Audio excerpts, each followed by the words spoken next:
This is a video demonstration for assignment 3 of the Salt Lake Community College Interior Design class, the Drafting and Space Utilization class. Today I'm going to be demonstrating how to draw in your dimension lines, how to use a template for your appliances, and how to show window and wall symbols. And with these sort of demonstrations, you should be able to complete your assignment 3. There's two parts to it. One sort of a practice layout, and then the second part is to finish up the floor plan that you started in assignment 2 and follow the instructions to add the fixtures and door swings and arrows on the stairs and the dimensions and things like that. So let's go ahead and get started. I wanted to just briefly mention again or talk about wall pochés. So the infill between your walls is called the poché. Typical wood poché is just kind of a solid but half-tone fill, about 50% or so, something like this. There are other ways to do wall pochés if it's a different structural or building material that you're using, if it's brick or concrete masonry unit or steel studs. And those are shown in the instructions in the handout in the discussion part of the class. But the way I usually do this is I'll come along here with an H, or I usually use an H pencil because it tends to smudge and smear a little bit less. And then just really lightly go to 45 degree here and kind of fill that in until I feel it's about the right darkness, and then come back in just sort of a vertical motion here and just kind of fill that in. So that's the way I do my wall pochés, and it gets us to about the right consistency there. So let's move on to some templates and our equipment and plumbing fixtures and things. So what I've drawn here is just kind of a basic floor plan: door, window, some interior walls that we're going to be using in order to demonstrate the dimensioning a little bit later. But what I want to show right now is this is just kind of a basic kitchen, not necessarily my favorite kitchen layout, but just something to be able to show. A window here with a sink below and a dishwasher, a range, and then I'm going to do a refrigerator kind of over here. So I've already gone in and laid out just very lightly some of my my cabinets, and I'll typically do that first, and then get an idea for where each one of my appliances want to go. So I'm going to start with the sink here in the window. So I've made a little mark here at the center point, just a little light mark there so that I know where this goes. And then I'm going to grab my house and plan plumbing template here. And you'll notice that along here there's a whole bunch of different types of sinks that I can use. A single sink, a double, an oval, kind of a rectangular circle, a smaller oval. Gives me just all different types of sinks and even wall lavatories that I can add here. But what I'm going to do for my kitchen here is do a double sink here and just show it that way. So let me slide this out of the way. So what I do here is, so I've got two portions of that here, the sink itself and then kind of a drain or a disposal if you want to show that. So I take that and I can see through here and I see my little mark right there where that center mark is, and I get that about centered there, and then get this line over here close to the edge where I want it to be, and then just using my pencil just go around the template, and you go around a couple of times, maybe a couple of different directions so that it gets in there nice and dark. Okay, and then there's one half of my sink. So then I'll take that, and if you'll notice here in that sink template there is a little outline here.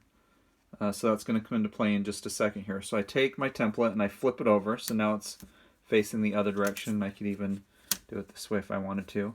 And then that red outline of a sink that I saw before, I'm going to align that with the sink that I just drew, and then that way these will be pretty close to right next to each other. And then I will come in here and I will draw that other half of my double sink. Now if I want to show a disposal or kind of the drain, however you want, if you want to show that, then I can use that circle right there, go around that a few times, and there's my There's my drain. All right, so that's the basic sort of double sink there. So the next thing I want to do is to, let's draw the refrigerator. So here on my template, I'll get this flipped around the right way. You'll see that I have different floor appliances that are called out here. And I have a refrigerator, ranges, washers, dryers, and range burners that are kind of all here. So I'm going to start with my refrigerator, and I've drawn a little bit of a counter space here for a landing space, and then I'm going to do my refrigerator. So I just take my template. There's a red line back here that I line up with my wall, and just make sure that this is lined up, and just draw that in there. And that will give me a 32-inch wide refrigerator right there. Okay. All right, then the next one that I want to do is I'm going to do a range over here. And so here, this is a 36-inch. So notice 30, 36, 32. So it's giving me the different sizes. Sorry, let me get that in the viewer here. But 30, 36, 32, so that I can draw different sizes. These are all 26 inches deep. So if I come here, and again, I've measured along here, and I found that this is my center point between that point of the cabinets and this wall over here, because I want that range to be centered. So then I can just take this right here, and I'm going to take that wall line there, line that up with my wall, right, and then take that range and center it. Find that point right there. And then I can just draw in my range.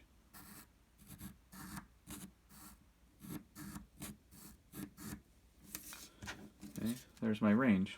Now to add my stovetop, or my range burners, then I come over here and I'm just going to line that there and there. So this edge, and I'm lining it up there in the front, and then I'll draw one there, one there. When I do this by hand, what we're really just creating is a graphic that kind of demonstrates, that lets people know this is a range burner. I'm not too worried if it's exactly, if this burner's bigger than that one. I don't go through and figure that out. What you'll typically do is you'll give them a designation for each appliance, and then refer them to a equipment schedule, and you'll give them more details like part numbers and things like that you'd want to use, and so that'll give them more detail. This will just tell them this is where the range goes. And then I'm going to draw in a quick line here to kind of finish off that cabinet, and another one here to kind of end that cabinet right there. Right, so now I've got my refrigerator, my range, my sink, and then here I'm just going to draw in a place for a dishwasher. And I've already measured this out, but I'll show you how I did that. So a dishwasher is typically about 2 feet wide. Again, different sizes depending on what you're doing. So I can come here, measure, I'm going to go 2 feet from there. So then I make a mark. So that's 2 feet wide. And then I can just draw here. Now a dishwasher sits under the counter, so I'm going to use dashed lines to show the two edges of the dishwasher. Right there. Right, and so that's where my dishwasher will go. So now that I've got that all drawn in, now I can come in and I'll just darken up these cabinet lines just a little bit, so that I've got the right line weight here. So do that one, and then start up here, come in, do each one of my horizontals. Now when you draw these, it's okay to overlap the corners just a little bit. That's a kind of a drafting style, especially by hand. It's easier to do that rather than try to make each one meet up exactly perfectly every time. That takes longer. So this idea of overlapping your corners is very much an acceptable standard in drawing. And you'll notice that I did that with my walls. Each one of these corners, you can see where they overlapped just a little bit. All right, so there's basically how to use a template for your appliances. Okay, so the next thing that I want to show is dimensioning. And I've given you a handout sheet for dimensioning guidelines. Make sure that you're following that closely. I'm not sure that I'll cover everything here about that, but I just want to kind of give you a quick thought of, or a demonstration of how that works. So basically what you're going to do is the first thing you need to think of is kind of a hierarchy and how much space that you need in order to get your lines and your lettering. So whenever you letter or put your text on your dimension, it goes on the top side of the dimension string, and I'll demonstrate that in just a second. So where I put my line here, the dimension number is going to go on top of that. When it's along the side, you read from the right-hand side of your page. So if you were to turn your head, right, so you're reading from the right-hand side of your page, then it would always want to go on the top. And that's no exceptions. Always your text is oriented that way as far as your page is concerned. So then the other thing is, so for short, in fact, I'm going to draw a quick line here just to kind of end this wall, although it's not really where I'd want that wall to end, but it'll make sense in just a second here. What you're going to do is you'll create a series of dimensions, a string of dimensions, in order to pick up different elements that you need to know how to frame them, how to build them. And then on top of that, you'll do an overall dimension. So shorter dimensions in close, and longer, the overall dimensions, out further. And these can sometimes build up to 3 or 4, depending on how many dimension strings you need and how you want to give the information to the contractor to be able to build. So I'm going to be thinking about that. Typically, you do not dimension. This is just kind of a cut line at the end of the wall, so you're not going to dimension to there, which is why I just quickly put a line up here. We'll pretend like that's the end of the wall up there as I go through and dimension this. So I will start here. I'm going to put probably, let's do about 1/4 of an inch between each of my dimension lines. All right, so a 1/4 inch scale, that would be 2 feet here. I guess I can actually flip over to my 16th. So I'm going to do a 1/4 inch there and there. And then I'm going to come down here and I'm just going to do 1 dimension down here in order to kind of show that. So what and where you dimension depends on, where you dimension depends on what you're dimensioning, is the way I should put that. So anything that touches the exterior wall, I'm going to dimension on the exterior of the plan. Any interior dimensions, I'm going to dimension on the interior, and I'll explain that in just a second here. So I've got my couple of marks there, and so let's just draw in my dimensions. So I'm using my harder lead again here. So these are just my dimension lines, and again they're gonna extend past a little bit. Okay, here at the window and at the door, I'm going to dimension from the center line. When you're dimensioning wood, in wood construction, you dimension to the center line. When you're dimensioning to steel studs or concrete masonry unit or brick, I would dimension both sides of the opening. But where most of what we're doing, in fact all of what we'll be doing in this class, is wood construction, we're just going to dimension to the center lines. But just realize that in other types of construction you would dimension the opening of the door instead. So here I'm just going to come here, and I'm doing these as light lines until I can kind of figure it out. And then I'm going to grab my center line. In fact, I didn't mark my center line before, so let's just find that really quick. So this is a 3-foot wide door, so 18 inches is right there. And I can just draw my dimension outline out from there, and then from this wall, I'm going to come out to that. All right. So now that I've got that, those extension lines there, now this will be my inner dimension line. Okay. And this one right here is that overall dimension line. Okay. So notice how I kept these short so that they just stop and they don't go all the way to the outside. But these ones that'll be my overall, it goes all the way to those end lines. And if they're a little bit long, again, this is light, so it shouldn't be too big of a deal. Sorry about the wobbliness when I do this, but So you can shorten those up a little bit, or use your, actually you could use your shield, your eraser shield, to do that and get a little bit nicer.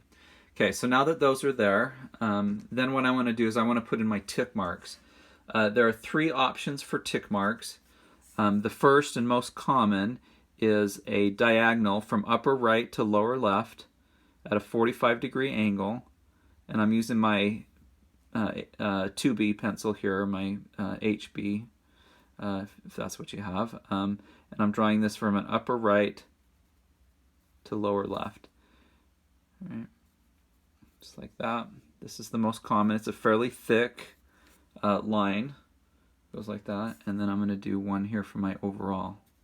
Again, a fairly thick line, a fairly thick line.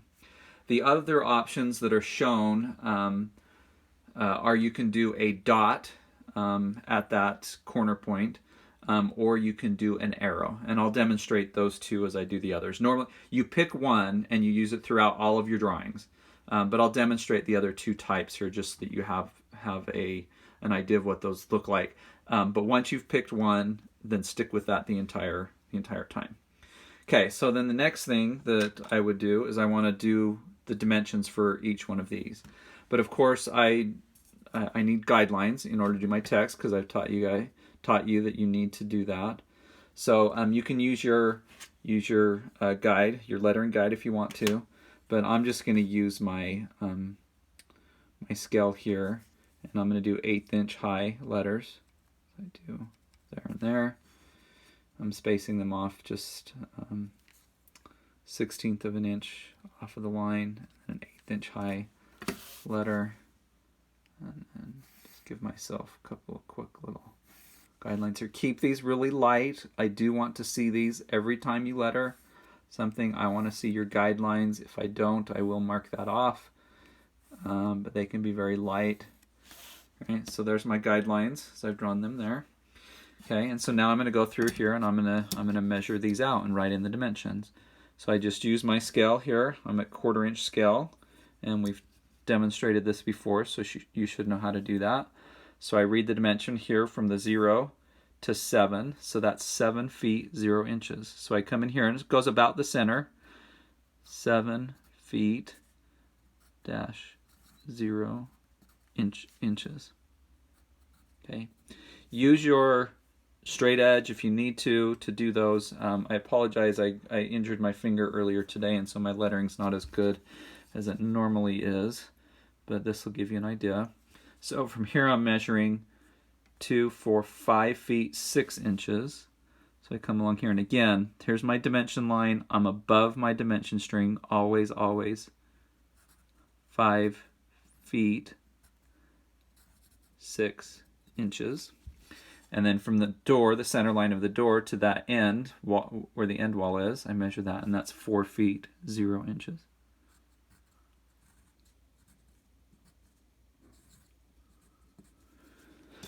Okay, so then for the overall dimension, I can measure that, and I can, I'll take a look at this here, and I'll put that line, and that is 16 feet 6 inches.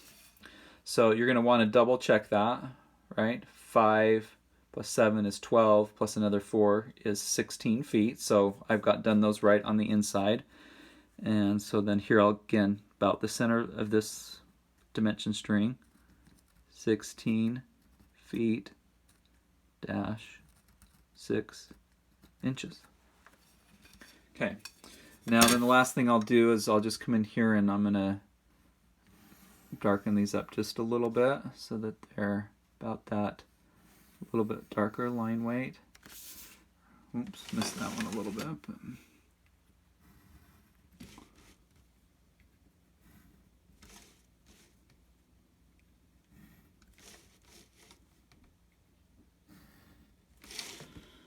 okay, so let me just quickly, I'll demonstrate here. Same thing. There's the extension. And I can pick either side of this wall, but you only need a dimension to one side of the wall. You'll tell the contractor in other places how thick that wall is, so you don't need to dimension the thickness of the wall unless it's a unique thickness, you know, something that's not standard, not normal to what you're doing elsewhere. This time I'm just going to draw these dark enough so I don't have to come back in and darken them up. Okay, so there's my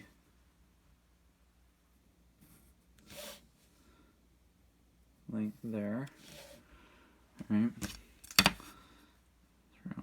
Oh, and then let's do the tick mark. So this one I'll just show you as dots.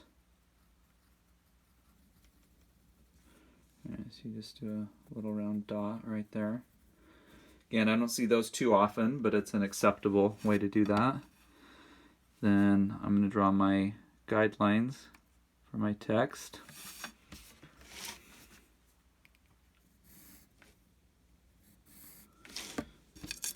Measure that, which is, looks like that's 11 feet 0 inches. Here.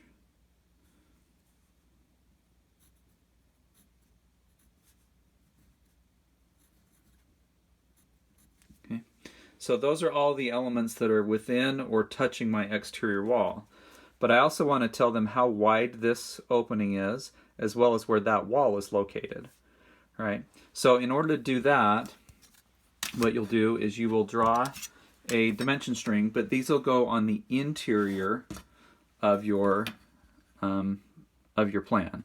So since I'm dimensioning to an interior location, I'm going to come interior, and you can adjust these, you know, spacings in order to fit the space that you have. They can be a little bit smaller. Just be careful not to crowd your text too much.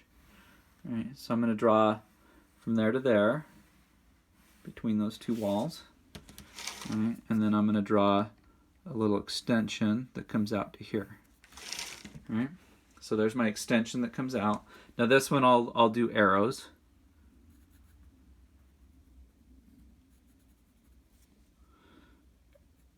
Not my favorite, certainly not. I definitely use tick marks all the time, but these are just some darkened in arrows, and you can use whatever type of letterhead you want, but just some sort of did I say letterhead? Arrowhead that you want, right? And then I will draw in my guidelines again here. My text.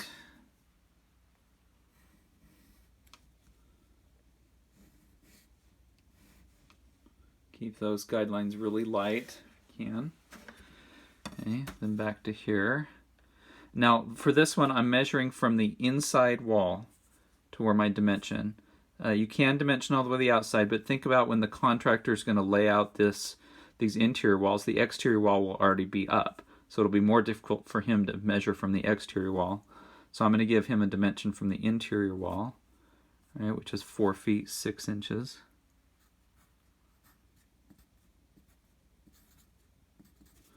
And then that opening there is 4 feet 0 inches.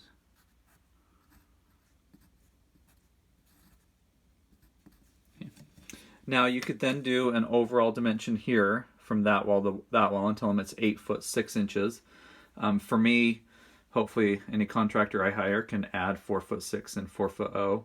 Plus, especially interior dimensions sometimes get a little crowded because you've got so many other things going on. That it's kind of hard to do. So I usually don't give them an overall unless there's a compelling reason to do so on the interior. Okay, so now that I've got all of that drawn up, the last thing that I want to show you are door and window symbols. So we do door and window symbols because throughout a building, even the smallest, you know, houses, typically you'll have multiple styles of doors. And so in order to give the contractor the information about each one of those doors, we assign a number to the door. And then we do a schedule elsewhere in the drawings, and there's examples of that in the book that you can look and find to see how that looks. But basically what we're going to do here is a symbol with some notation in it in order to direct the contractor to the door schedule, and then they'll know what this door is like. So I could have within my building 5 or 6 of this type of door and 3 or 4 of a different type of door. So for all of the same type of door, you'll use the same designation. And then it's the same thing with windows. We can't give all of the information here on the plan, so we're going to send them to a schedule and maybe even some small details that are going to tell them what the additional information they need on this. But in order to tell them what type of window this is, we're going to put a little symbol here, and again with an annotation in it that will direct them to the schedule. So for this class, we can keep it pretty simple, but I do want to see the door and window symbols everywhere that you do them. And there's typical symbols that you can use. A hexagon is very typical. A circle is usually used for grids and keynotes, but you could use that if you want to. You could use a square. You could use a triangle. Just whatever you have at your disposal. Whatever type of, you could use an oval. Just whatever type of a symbol you want. You just want to be consistent. So all of the windows use the same type of symbol. All of the doors use a different symbol from the windows, but they use the same symbol for every single door with a different annotation at each door, right? So let's say that for my doors, I want to use a hexagon here. So I'll just come here near the door and I will draw my hexagon. And I want this to be small enough so that, because there's lots of information you're trying to put on there, small enough so that it doesn't take up too much space, but large enough so that it will allow me space to put in my number. And then put in a symbol for the window. Maybe for the window, let's do kind of a diagonal here, a diamond shape. So just take my square, put it down at a 45, and do that. Right, and so then from there, just within here, I should do it because I'm going to want you to do it. You do your guidelines.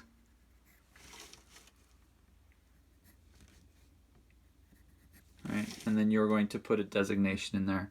So for my doors, I'm going to use letters today. So that's door type A.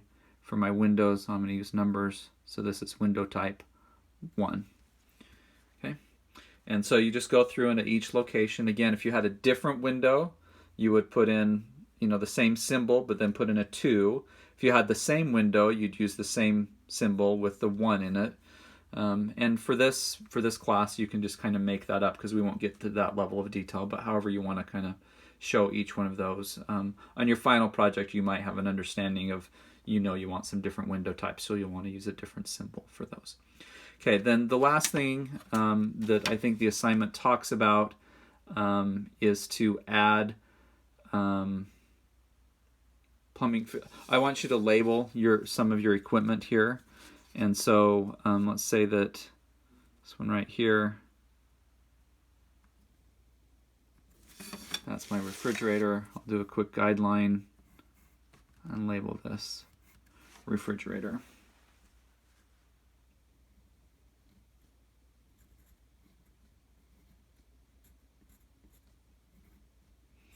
And obviously I can't label refrigerator, so I'm just going to shorten that symbol there.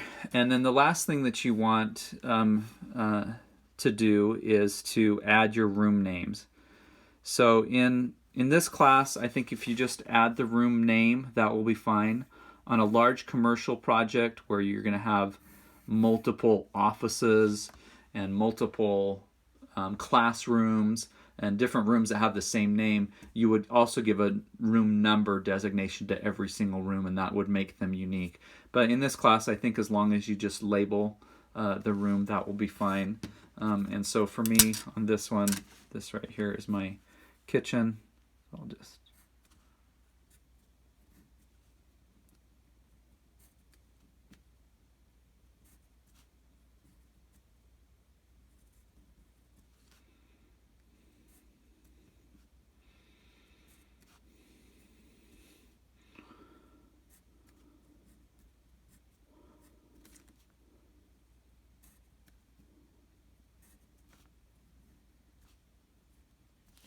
So that says kitchen. Again, not my best lettering. My finger just is not feeling great today. But that's basically what you need to do. Again, follow the assignment 3 steps. There's a title block you need to add. Add a closet, shelf, and rod symbols. Look in the book for that. Add your up and down arrows on the stairs. I think everything else we kind of covered here. So hopefully that gets you enough information to be able to do this assignment. And if you have any questions, please just message me through Canvas.